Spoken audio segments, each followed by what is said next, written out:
Evangelho de Jesus, segundo escreveu Mateus, capítulo 13, versículo 31. Outra parábola lhes propôs, dizendo: o reino dos céus é semelhante a um grão de mostarda, que um homem tomou e plantou no seu campo. Esse mesmo texto está em Marcos 4, de 30 a 32, e em Lucas 13, 18 e 19. Em Marcos você pode encontrar, no lugar da palavra campo, você pode encontrar solo. E em Lucas, ao invés da palavra campo, você pode encontrar horta. Mas a ideia é a mesma, porque um campo é feito de solo, e um solo pode ser convertido em horta. Portanto, não é uma contradição, é apenas um complemento. Verso 32, o qual é, na verdade, a menor de todas as sementes, e crescida é maior do que as hortaliças, e se faz árvore, de modo que as aves do céu vêm aninhar-se nos seus ramos. Disse-lhes outra parábola: o reino dos céus é semelhante ao fermento, que uma mulher tomou, escondeu em 3 medidas de farinha, até ficar tudo levedado. Todas essas coisas disse Jesus às multidões por parábolas, e sem parábolas nada lhes dizia, para que se cumprisse o que foi dito por intermédio do profeta: abrirei em parábolas a minha boca, e publicarei coisas ocultas, desde a criação do mundo. E você pode encontrar esse texto no Salmo 78, versículo 2. É um masquil de Asaf. Verso 36. Então, despedindo as multidões, foi Jesus para casa. E chegando-se a ele os seus discípulos, disseram: explica-nos a parábola do joio e do campo. E ele respondeu: o que semeia a boa semente é o Filho do homem. O campo é o mundo. A boa semente são os filhos do reino, o joio são os filhos do maligno. O inimigo que o semeou é o diabo. A ceifa, a colheita, é a consumação do século, o fim dos tempos. E os ceifeiros são os anjos. Pois, assim como o joio é colhido e lançado ao fogo, assim será na consumação do século. Mandará o Filho do homem os seus anjos, que ajuntarão do seu reino todos os escândalos e os que praticaram iniquidade, e os lançarão na fornalha acesa. Ali haverá choro e ranger de dentes. Quero chamar a sua atenção para essa expressão fornalha, que muitos de nós pensamos se referir ao inferno. Quero que você, depois, com calma e com tranquilidade, leia a sua Bíblia em Apocalipse capítulo 20, sobretudo a partir do verso 11. E você vai perceber que naquele momento, aquela revelação do Apocalipse, o inferno, a morte e os que não tiveram seus nomes escritos no livro da vida são lançados no lago de fogo. Portanto, o inferno não é um lugar geográfico onde aqueles que não serão salvos passarão a eternidade. Porque o próprio inferno, e aí a ideia é de Seol, a ideia é de Hades, é onde estão aqueles que morreram, aguardando a segunda vinda e o juízo. Portanto, não tendo os seus nomes escritos no livro da vida, serão juntamente com a morte e o inferno lançados num lago de fogo, que penso eu ser um símbolo para a condenação eterna fora de Deus. Voltando para o verso de número 43. Então, os justos resplandecerão como o sol no reino de seu Pai. Quem tem ouvidos, ouça. Quem tem ouvidos, ouça.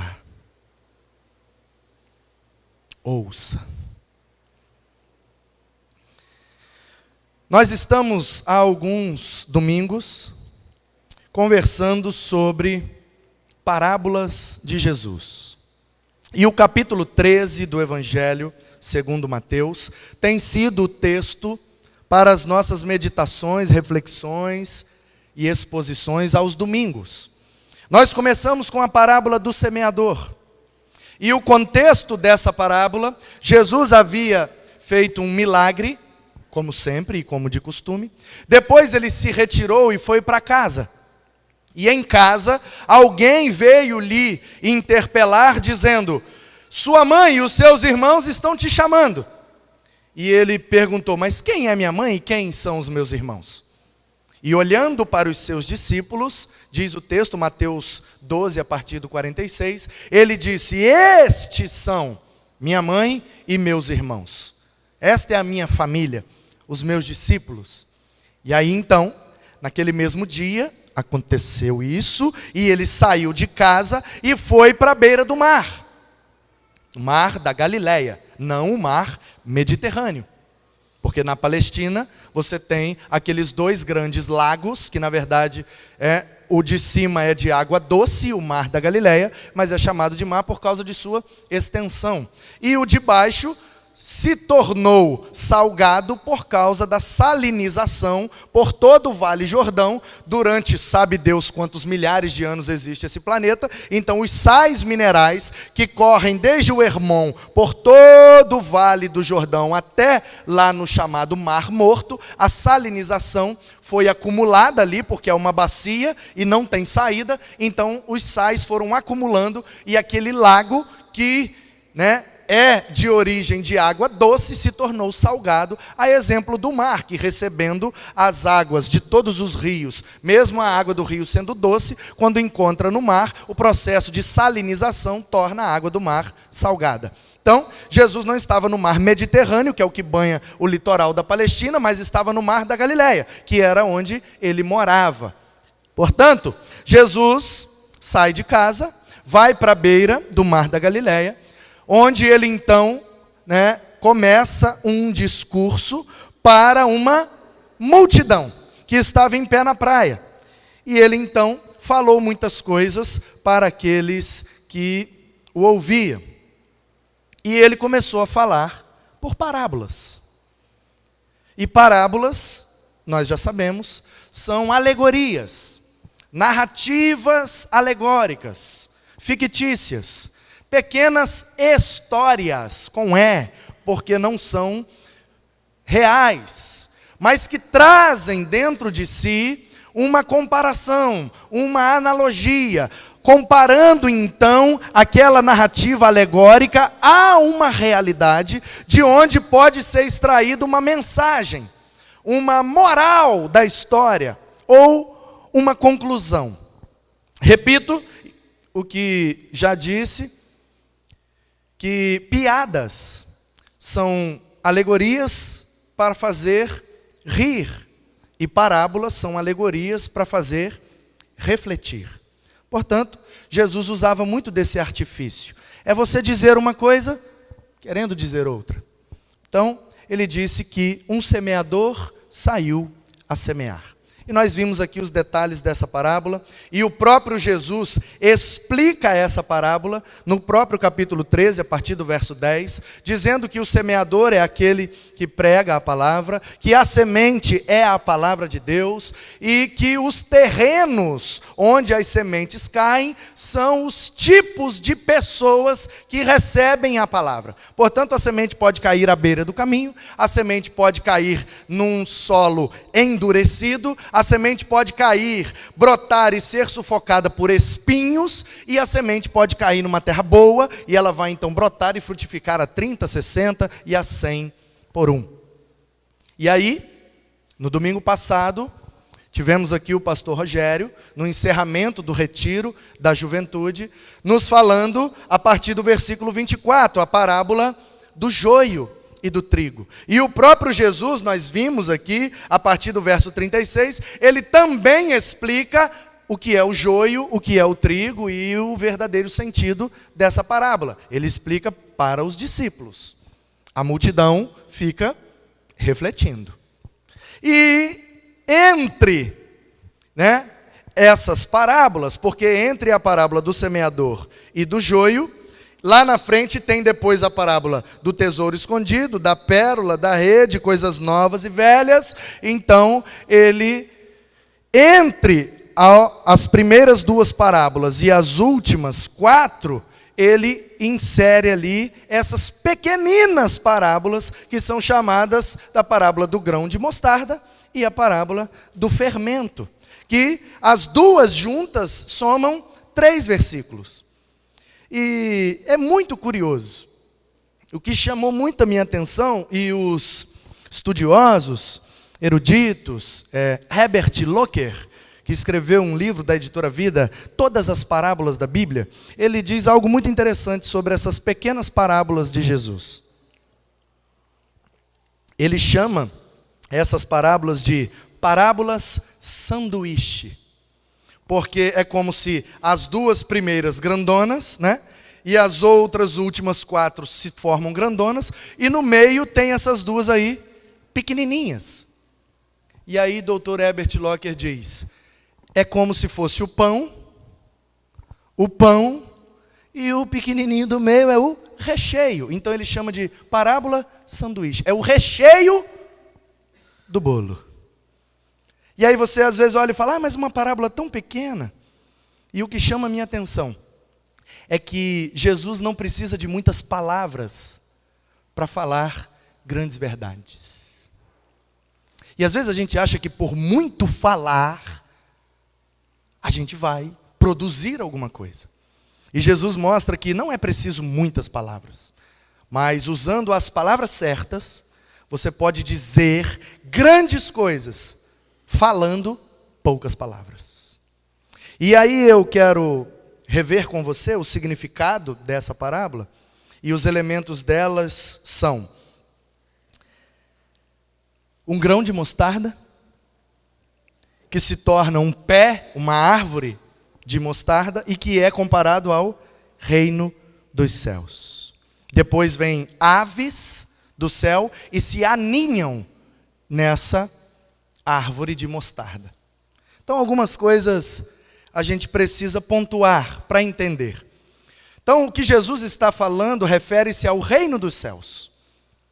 Ao reino dos céus. De maneira que o grão ou a semente da mostarda, aqui representa algo que é muito pequeno, muito desmerecido. Sabe, aquela coisa quase que imperceptível? Um grão de mostarda. Sabe de que tamanho é um grão de mostarda? Em média, do tamanho de um grão de areia. Pensa, é muito pequeno.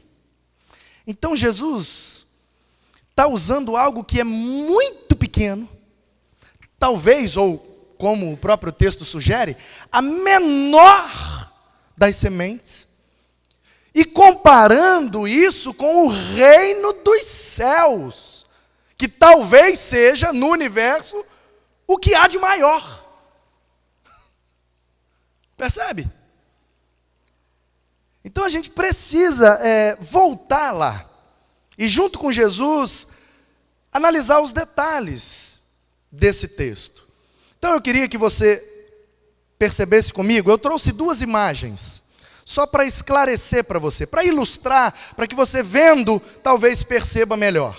Então vamos lá. A primeira imagem é um pé de mostarda que nós conhecemos hoje. Hoje, isso aí, parecendo uma folhona de couve, isso aí é a mostarda que nós conhecemos hoje, a hortaliça, que pode ser cortada e feito salada, pode ser feito tempero, pode ser feito condimentos, N aplicações na nossa culinária. Essa é a hortaliça chamada mostarda. Mas nessa hortaliça aí, que é a que nós conhecemos hoje no Brasil, não dá para uma ave colocar um ninho. Ela é muito pequena. E essa hortaliça aí não é tão grande para que Jesus comparasse ela com o reino dos céus. Porque existia na Palestina árvores muito maiores do que essas pequenas hortaliças que nós chamamos mostarda, que não passam de 70 centímetros. Então eu quero chamar a sua atenção que a mostarda que Jesus se refere é uma planta que pode também ser chamada de cardal. E era comum nas regiões da Arábia. O cardal ou mostarda é uma árvore, diferente dessa. E você vai ver agora como é um cardal. Então, note lá o tamanho do grão de mostarda no dedo de uma pessoa. Está vendo aquela pontinha preta lá? Aquela pontinha preta na ponta do dedo. Aquilo é um grão de mostarda. Aquilo é a semente do cardal. E o cardal é aquela árvore ali, ó. Aquela é a chamada mostarda da Palestina, da Arábia, dos tempos de Jesus. As folhas daquela planta também eram feitas de tempero, de salada, de comida, mas na grande maioria das vezes não era muito usado na culinária. E sim, esta grande árvore aí recebia muitas aves que colocavam nela ninhos. Então, isso aí já nos ajuda bastante a entender o porquê Jesus fez essa comparação. A menor sementinha produz naquela terra, se não a maior, uma das maiores árvores. Me parece que Jesus está querendo chamar a atenção daquela multidão para o poder das pequenas coisas. Alguém já disse que os melhores perfumes estão nos menores frascos. Não sei. Talvez. Mas eu sei o que está escrito na Bíblia. No profeta Zacarias. E o que entristece muito o meu coração é que quando a gente fala Zacarias na Bíblia, né, na igreja, o povo lembra mais dos trapalhões do que do profeta. Isso é uma tristeza, né? Porque como disse Zacarias, aí o povo lembra dos trapalhões. Didi, né? Não, esquece o Trapalhões. É o da Bíblia. Aliás, qual foi a última vez que você ouviu um sermão em Zacarias? Aliás, qual foi a última aula de EBD que você teve usando o profeta Zacarias? Qual foi a série de estudos bíblicos que vocês tiveram usando Zacarias? Então, talvez seja por isso que a gente lembra mais dos Trapalhões. Porque a gente tem estudado pouco os profetas menores, sobretudo Zacarias. Zacarias, no capítulo 4, no verso 10, ele faz uma pergunta. Aliás, Deus faz uma pergunta para ele. Quem pode desprezar o dia das pequenas coisas? Que pergunta! O contexto de Zacarias é o retorno do exílio, o retorno da escravidão. Você conhece a história de Israel, você sabe que o povo de Israel viveu grandes cativeiros. O primeiro dele no Egito, depois a Assíria, em 722 a.C., leva o povo do norte cativo, as 10 tribos perdidas, assim chamadas. Depois, em 586 a.C., então, a Babilônia com Nabucodonosor invade, sitiam e derrubam Jerusalém e levam cativos, né, os judeus, e depois de 70 anos eles retornam em algumas excursões, num período de 100 anos, com Esdras, Neemias e Zorobabel. Portanto, Zacarias é um profeta desse tempo, do tempo em que o povo está voltando para casa, mas precisa reconstruir a vida, porque Nabucodonosor destruiu as casas, destruiu os muros, destruiu o templo, destruiu muita coisa, e eles precisavam reconstruir. E alguns não acreditavam na reconstrução. Por quê? Porque eles começaram pequeno. Botavam uma pedra aqui, e com uma espátula na mão. Você conhece o livro de Neemias, né? Eles iam com o betume, reedificando os muros, pedrinha por pedrinha, pedrinha por pedrinha. Eles iam dormir, de madrugada eles vinham lá ainda para atrapalhar a construção do muro. E de pouco em pouco, de pequenos em pequenos atos, eles reconstruíram toda a cidade de Jerusalém. Portanto, naquele momento, eu penso que o que Deus estava querendo gerar no coração de Zacarias era essa esperança. Não significa que algo que é extremamente pequeno, algo que é extremamente mínimo, não possa ter dentro de si um poder de fazer algo grandioso. E ele então prega essa mensagem, e ele então coloca essa esperança no coração do povo. Nós começamos pequeno, nós estamos indo devagar, de pouco em pouco, mas vamos, porque ninguém pode desprezar o dia das pequenas coisas. A gente começa pequeno, a gente começa com pouco, mas a gente não desiste, não desanima. Vamos, porque o Senhor peleja por nós, e o povo vai adiante, e a obra é concluída. E disse o apóstolo: aquele que começou a boa obra em nós, completará até o dia de Cristo. Às vezes começa pequeno, às vezes começa com pouco. Pastor, mas como assim? Não estou entendendo. O Cristo.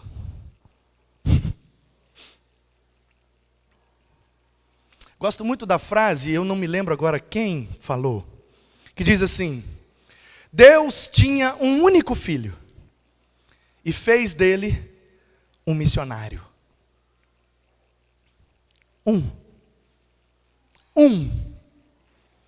Que vira 12, que viram 70, que viram 120, que viram 3.000, que viram 5.000, que viram 10.000, e que não param de crescer, e chegaram em Guaranhões. Um ser humano pequeno, um ser humano feio, um ser humano pobre. Que isso, pastor? Não fala assim de Jesus? É verdade. Eu amo ele acima de todas as coisas, mas é o que a Bíblia diz. Ele não tinha beleza ou formosura alguma. Nasceu num curral, manjedoura. É um nome bonitinho que o João Ferreira de Almeida deu, meu irmão. É um curral. Lugar de ficar boi e cavalo é o quê? Manjedoura. Aí fica poético, fica bonito. Mas tem esterco ali do lado. Carpinteiro, da Galileia, de Nazaré. Você conhece o Evangelho? Quando começaram a conhecer ele, e aí de onde ele vem? De Nazaré. Alguém perguntou: pode vir alguma coisa boa de Nazaré? Da menor das cidades, a mais inferior da Galileia, que era a região mais inferior de todas. Então o cara, entendeu? Ele vem do pior dos piores, do menor dos menores. Quem é este? Essa pergunta permeia todos os evangelhos. Quem é este? Ou seja, quem é esse cara aí? Esse carpinteiro pobre? Quem é esse ser humano inferior, tão pequeno? Ele está achando que vai fazer alguma coisa grande? Um ser humano, um grão de mostarda, foi plantado. E o reino dos céus veio para a terra. Porque ele é o Emanuel, é Deus conosco, é Deus entre nós, é Deus plantado num solo. Você sabe por que nós chamamos ser humano? Eu já disse isso aqui, vou repetir, porque não estava gravando, agora tá. Começando a me soltar, isso é perigoso. Ser, porque nós temos vida. do ruá, do Espírito que foi soprado em nós. O humano vem de humus, que é terra. Portanto, ele é Deus, o ser divino, eterno, infinito, imutável, onipresente, onisciente, onipotente, justo, amoroso, compassivo, misericordioso. Ele, esse ser superior, sobrenatural, esse ser que é transcendente, ele se tornou humano, ele entrou na terra. Um grão de mostarda plantado no solo faz florescer o reino de Deus. Coisa linda.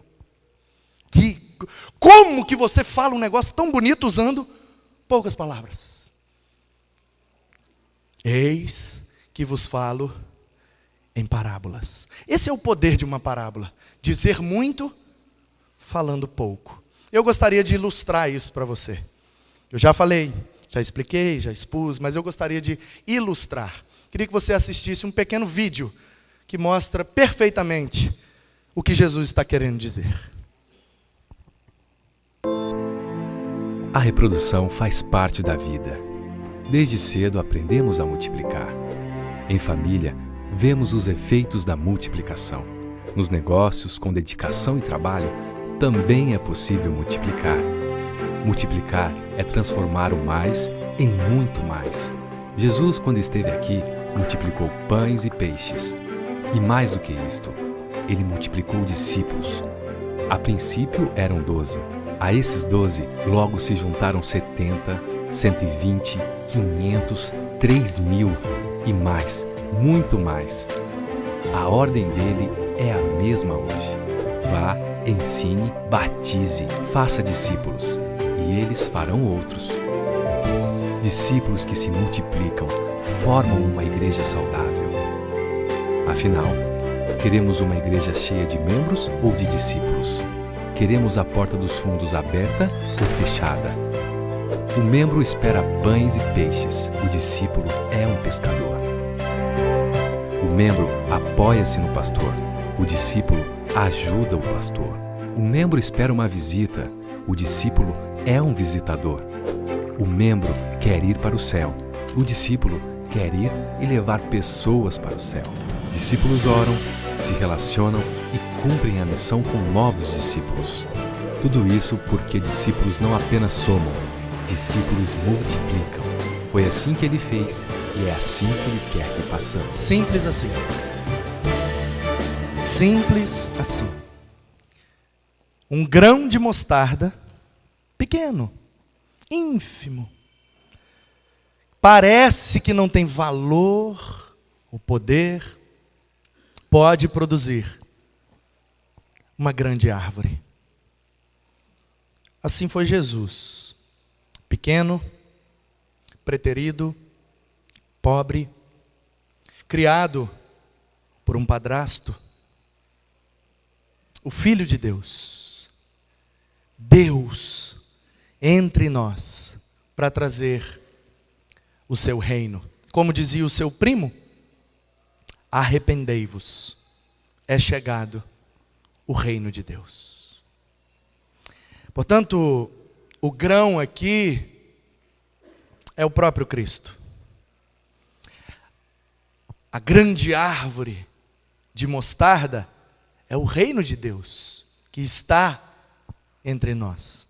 E as aves do céu, que vêm fazer os seus ninhos, podem ser talvez aqueles que se abrigam no reino de Deus, mas não estão ligados ao reino de Deus. Aqueles que usufruem das benécias do reino de Deus, mas não estão interligados no reino de Deus. Alguns vão sugerir que é a diferença entre a igreja organismo e a igreja organização. A diferença entre membro e discípulo. A diferença entre ter o nome escrito num hall de membros e o nome no livro da vida. Então, a pergunta é: quem é você nessa parábola? O grão é o Cristo. A árvore é o reino. As aves são aqueles que até estão bem perto, bem próximo, adentrados, mas não são do reino. Apenas fazem seus ninhos, se aproveitam aqui e ali, mas não são. Estão, mas não são. E nós? Quem somos nós nessa parábola? Fica faltando um elemento, não? E aí eu me lembro de outro texto. João, capítulo 15. Jesus dizendo e se comparando também com uma planta. Eu sou a videira, um pé de uva. E aí sim, aqui ele vai além e diz que os discípulos são os ramos, os galhos desse pé de uva. Será que, sendo a mostarda o reino de Deus, nós então também não seríamos os galhos dessa árvore? Talvez, não sei, as folhas, os frutos da mostarda, não sei. Você decide. Pode ficar à vontade, porque a partir desse entendimento de que Cristo foi semeado para que o reino de Deus se instaurasse entre nós, daqui para frente, se você compreender isso, não faz a menor diferença. Você pode pertencer a este reino, você pode fazer parte dele pela fé no grão de mostarda. Mas o texto continua e aí vem outra parábola. Disse-lhes outra parábola: o reino dos céus é semelhante ao fermento, que uma mulher tomou e escondeu em 3 medidas de farinha até ficar tudo levedado. A ideia aqui, a mulher está com a farinha fazendo um pão. E o levedo, o fermento, serve para quê? As meninas que fazem bolo aí, fazem pão, sabem como é que funciona, né? Para que bota o fermento? São as bactérias, né? Aeróbicas, né? Que soltam aqueles gases, que vai dando aquelas pequenas bolinhas de ar, por isso aeróbicas, e aí vai fazendo crescer a massa. E um pouquinho de fermento, diz a Bíblia, leveda toda a massa. De maneira que Jesus está falando a mesma coisa, usando agora elementos diferentes. Ou seja, o mundo precisava ser, entre aspas, fermentado, levedado, influenciado pelo reino de Deus. E isso um dia aconteceu, porque foi jogado uma pitadinha. E foi levedando, fermentando. De Jerusalém, levedou e fermentou e chegou em Vila Velha. E vai levedando por aí, e vai fermentando por aí, e esse negócio não para, porque é a característica do fermento. Enquanto tiver massa, portanto, enquanto tiver ser humano, o fermento vai crescendo. Enquanto tiver pecadores, o reino de Deus vai chegando e vai incluindo, passando das trevas para o reino do Filho do seu amor, tirando da escuridão e trazendo para a luz de Jesus. E aí ele explica a parábola do joio e do trigo, né? Dá o significado de cada um dos elementos, e nós já sabemos que o joio são aqueles semeados pelo maligno, que serão então no fim condenados. E o trigo são aqueles que pertencem ao reino de Deus e serão ceifados e serão colhidos para serem guardados no celeiro. Ou seja, um dia a colheita vai acontecer. E quem é trigo vai para o celeiro e quem é joio vai queimar. Não é difícil de entender? Não é complicado, mas é preciso que o Espírito revele e persuada a cada um de nós. E aí, o verso 43 diz: então os justos resplandecerão como o sol no reino de seu Pai. Só pode chamar alguém de pai se esse alguém que chama for filho. O Evangelho de João, no primeiro capítulo, diz que ele veio para os seus, mas os seus não o receberam. Mas todos quantos o receberam, têm o direito de serem chamados filhos de Deus. Passarão a eternidade com Deus. Pertencerão ao reino de Deus. Talvez você não conseguiu identificar quem é você nessa parábola. Mas com certeza você já conseguiu identificar se você vai para o celeiro ou se você vai para o fogo. Se você é uma terra dura, se você está tão cheio de outras coisas que a semente cai sempre à beira do caminho, se você está tão amargurado, aflito e angustiado, que a semente até cai, mas quando começa a brotar, essas coisas como espinhos sufocam a palavra. Ou se você é uma terra boa, que a palavra cai e pum, germina e brota e cresce e frutifica. Quem é você? Quem é você? Cristo é o grão de mostarda. Cristo é o fermento que leveda toda a massa. Ele é o Filho do homem que semeia trigo para serem ceifados naquele dia. E você? Quando chegar aquele dia para você, para onde você vai? Você estará seguro no pé de mostarda? Você estará levedado pelo fermento? A decisão é sua. Totalmente sua. E você pode tomá-la agora. Portanto, com um gesto muito simples, e eu tenho certeza que a parábola de Jesus, sendo palavras de Jesus, tem todo o poder para convencer você e sua consciência da justiça, do pecado e do juízo. Portanto, eu creio no poder dessa palavra. E eu gostaria que você sinalizasse, de maneira muito simples, só mostrando a sua mão para mim. Eu quero estar nesse pé de mostarda. Eu quero ser um desses grãos de trigo.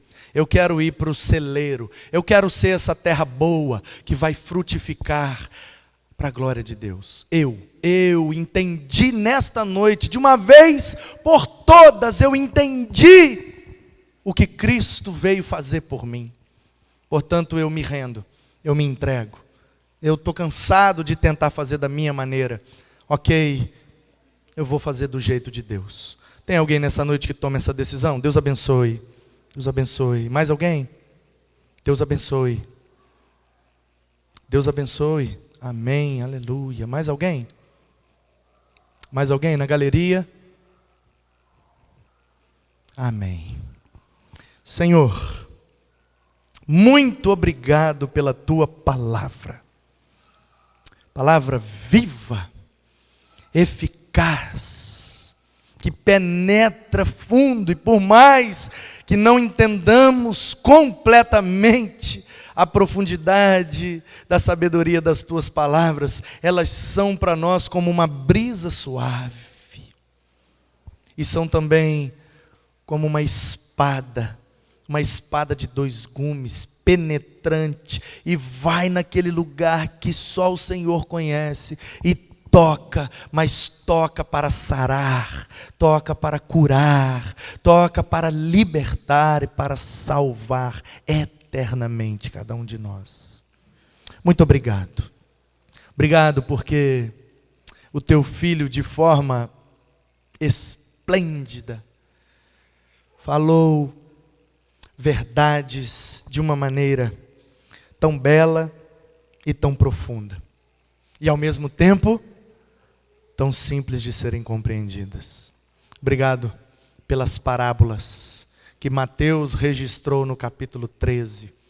Obrigado pela tua palavra, que foi inspirada, preservada e revelada a nós nessa noite. Muito obrigado. Nós te agradecemos pela Bíblia, por esses 66 livros, por tudo que o Senhor revela a nós através destas palavras e parábolas. Muito obrigado, te agradecemos, em nome de Jesus. Amém. Que o amor de Deus possa convencer o seu coração, que a graça de Jesus possa lhe persuadir, que a consolação do Espírito Santo possa te dar a certeza de que o que você ouviu nesta noite é uma verdade eterna. Que Deus te abençoe. Amém.